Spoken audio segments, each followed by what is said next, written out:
का हमारे YouTube channel कंचन education में स्वागत है। आज के वीडियो में हम बात करेंगे शिक्षा की विशेषताएं क्या है।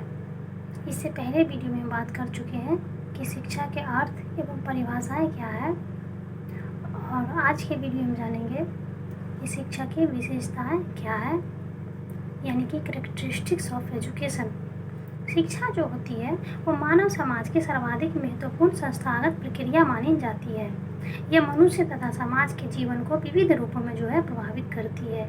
इसने मनुष्य को श्रेष्ठ सामाजिक सांस्कृतिक प्राणी बनाने में सदा ही योगदान दिया है।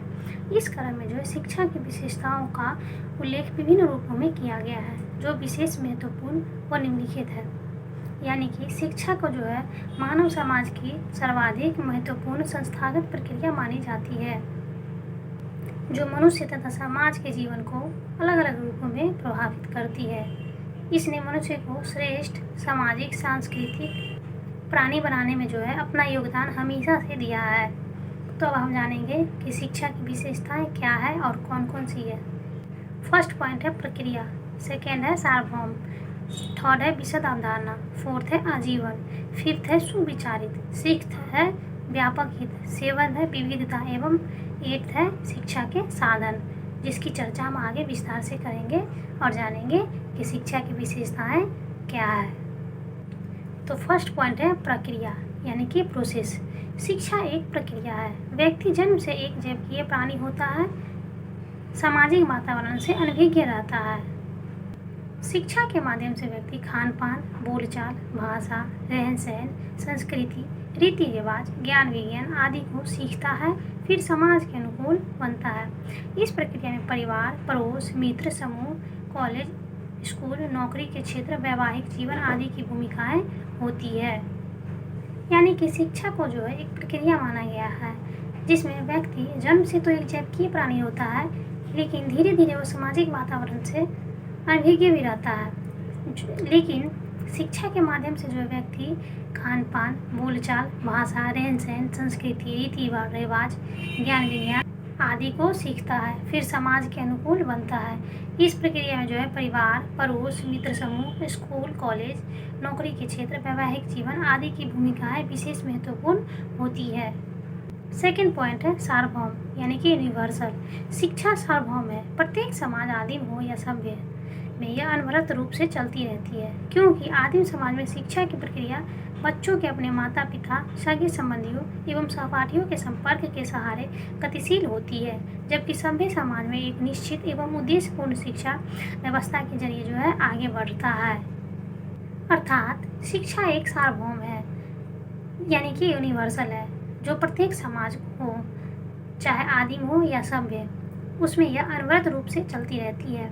क्योंकि आदिम समाज में शिक्षा की प्रक्रिया बच्चों के अपने माता पिता, सगे संबंधी एवं सहपाठियों के संपर्क के सहारे गतिशील होती है, जबकि सभ्य समाज में एक निश्चित एवं उद्देश्यपूर्ण शिक्षा व्यवस्था के जरिए यह आगे की ओर बढ़ता है। और हाँ, यह भी देखा जाता है कि अलग अलग समाजों में इसकी प्रकृति, उद्देश्य, तरीकों में भिन्नता देखी जाती है। थर्ड पॉइंट है विशद अवधारणा। शिक्षा एक विशद अवधारणा है। इसका संबंध अधिकांश व्यक्ति के संपूर्ण विकास, मानसिक, नैतिक, आध्यात्मिक, सामाजिक, व्यावसायिक आदि से है। साथ ही यह प्रक्रिया सामाजिक है। जहाँ एडम्स ने शिक्षा को द्विमुखी प्रक्रिया माना है, वहीं जॉन डेवे ने शिक्षा को त्रिमुखी प्रक्रिया माना है। आज शिक्षा की आधुनिक अवधारणा ने इसे बहुमुखी बना दिया है। अर्थात शिक्षा एक विशद अवधारणा है। इसका संबंध काफ़ी व्यक्तियों के संपूर्ण विकास, जैसे कि मानसिक, नैतिक, आध्यात्मिक, सामाजिक, व्यावसायिक इत्यादि से होता है। साथ ही यह प्रक्रिया सामाजिक भी है। एडम्स ने शिक्षा को द्विमुखी प्रक्रिया माना है, वहीं पे जॉन डेवे ने शिक्षा को त्रिमुखी प्रक्रिया माना है। यानी कि द्विमुखी प्रक्रिया में दो व्यक्ति होते हैं, शिक्षक और शिक्षार्थी। इन दोनों के व्यक्तित्व एक दूसरे पर क्रिया व प्रतिक्रिया करते हैं, जिसका प्रतिफल शिक्षा है। इसे त्रिमुखी प्रक्रिया माना गया है। शिक्षक व शिक्षार्थी के अलावा शिक्षा प्रक्रिया में एक तीसरा तत्व विषय सामग्री, यानी कि पाठ्यक्रम आता है। आज शिक्षा द्विमुखी व त्रिमुखी की जगह बहुमुखी बन गई है। आज शिक्षा को खुला, स्वतंत्र व लचीला माना भी जा रहा है। साथ ही इसे स्वतंत्र खोज व सृजनात्मक पहलू के रूप में देखने की प्रवृत्ति बढ़ती जा रही है। इस रूप में जो है शिक्षा के विभिन्न साधन व्यक्ति को शिक्षित करने में संलग्न है। इसलिए शिक्षा की आधुनिक अवधारणा ने इसे बहुमुखी बना दिया है। फोर्थ पॉइंट है आजीवन। शिक्षा आजीवन चलने वाली प्रक्रिया है। व्यक्ति जन्म से लेकर मृत्यु तक जो कुछ सीखता है और अनुभव करता है वह सब शिक्षा है। उसके सीखने और अनुभव करने का परिणाम यह होता है कि वह धीरे धीरे विभिन्न प्रकार से अपने भौतिक, सामाजिक और आध्यात्मिक पर्यावरण से अपना सामंजस्य जो है स्थापित करता है। यानी कि शिक्षा जो है वह आजीवन चलने वाली प्रक्रिया है, क्योंकि व्यक्ति जन्म से लेकर मृत्यु तक जो कुछ सीखता है और अनुभव करता है वह सब शिक्षा के माध्यम से ही संभव हो पाता है।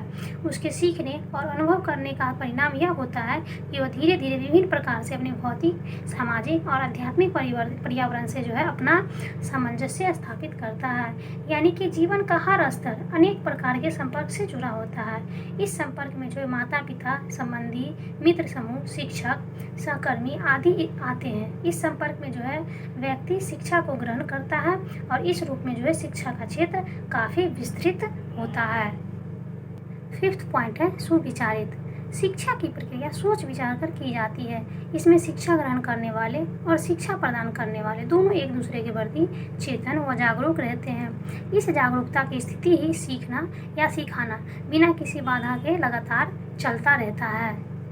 यानी कि शिक्षा की प्रक्रिया जो है वो सोच विचार कर करने वाली होती है, जिसमें जो है शिक्षा को ग्रहण करने वाले और शिक्षा प्रदान करने वाले दोनों एक दूसरे के प्रति चेतन व जागरूक होते हैं। और इसी जागरूकता से चेतना का भाव स्पष्ट होता है। इस जागरूकता की स्थिति ही सीखना या सिखाना बिना किसी बाधा के जो है लगातार चलता रहता है। इसमें जो है मुक्त भाव से चेतनता की स्थिति में जो है सीखना होता है।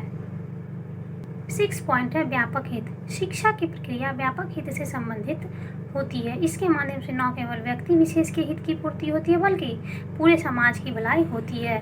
इसी क्रम में एस राधाकृष्णन ने शिक्षा की व्यापकता को स्पष्ट किया है कि शिक्षा को मनुष्य और समाज का निर्माण करना चाहिए। यानी कि शिक्षा की प्रक्रिया जो होती है वो व्यापक हित से संबंधित होती है।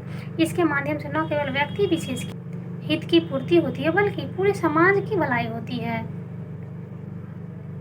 और इसी व्यापकता के कारण ही शिक्षा का काफ़ी अधिक महत्वपूर्ण योगदान होता है या शिक्षा अधिक महत्वपूर्ण होता है। 7 पॉइंट है विविधता। विविधता शिक्षा की विशेषता है। इसके अनेक रूप होते हैं। शिक्षा औपचारिक व अनौपचारिक व गैर अनौपचारिक होती है। यह प्रत्यक्ष व अप्रत्यक्ष स्तरों पर जो है होते हैं। शिक्षा जो है वह सामान्य विशिष्ट दोनों रूपों में पाया जाता है, जिसमें सीखना व सिखाना चलता रहता है। यानी कि विविधता जो होती है वो शिक्षा की विशेषता होती है। इसके अनेक रूप पाए जाते हैं, जैसे कि शिक्षा जो है औपचारिक व अनौपचारिक व गैर औपचारिक होती है।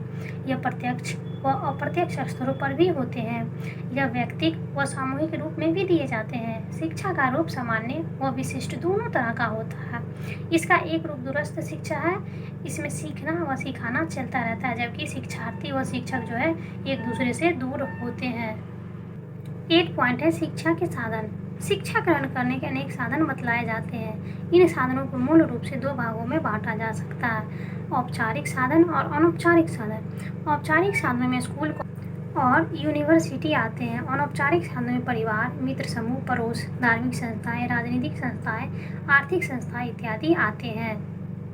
यानी कि शिक्षा के जो साधन होते हैं उसको ग्रहण करने के अनेक तरीके बतलाए गए हैं। इन साधनों को जो है मूल रूप से 2 भागों में बांटा गया है, पहला औपचारिक, दूसरा अनौपचारिक। औपचारिक साधनों में जो है स्कूल, कॉलेज और यूनिवर्सिटी को लिया गया है तथा अनौपचारिक साधनों में परिवार, मित्र समूह, पड़ोस, धार्मिक संस्थाएं, राजनीतिक संस्थाएं, आर्थिक संस्थाएं इत्यादि को सम्मिलित किया गया है।